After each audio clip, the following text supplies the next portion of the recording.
बाप 6।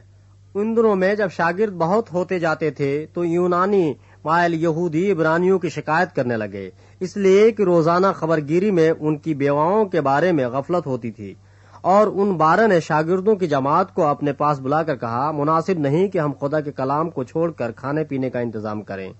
बस ऐ भाइयों, अपने में से 7 नेक नाम शख्सों को चुन लो जो रूह और दानाई से भरे हुए हों कि हम उनको इस काम पर मुकर्रर करें। लेकिन हम तो दुआ में और कलाम की खिदमत में मशगूल रहेंगे। यह बात सारी जमात को पसंद आई। बस उन्होंने स्तिफनुस नाम एक शख्स को जो ईमान और रूहुल कुद्स से भरा हुआ था, और फिलिपुस और पुरखुस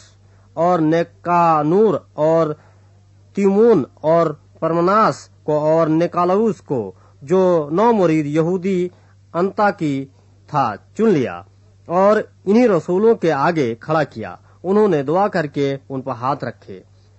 और खुदा का कलाम फैलता रहा और यरूशलेम में शागिर्दों का शुमार बहुत ही बढ़ता गया और काहिनों की बड़ी गिरोह इस दीन के तहत में हो गई।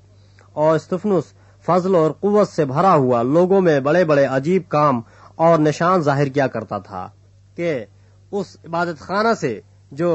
लिबर्तीनों का कहलाता है और कुरेनियों और इस्कंदरियों और उनमें से जो किलकिया और आसिया के थे, बाज लोग उठकर स्तिफनुस से बहस करने लगे,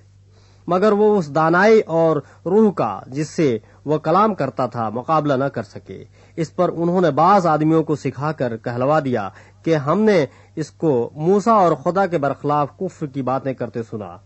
फिर वो आवाम और बुजुर्गों और फकीयों को उभार कर उस पर चढ़ गए और पकड़कर सदर अदालत में ले गए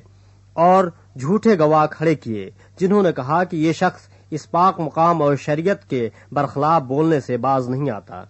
क्योंकि हमने उसे ये कहते सुना है कि वही यीशु नासरी इस मकाम को बर्बाद कर देगा और उन रस्मों को बदल डालेगा जो मूसा ने हमें सौंपी हैं। और उन सब ने जो अदालत में बैठे थे उस पर गौर से नजर की तो देखा कि उसका चेहरा फरिश्ता का सा है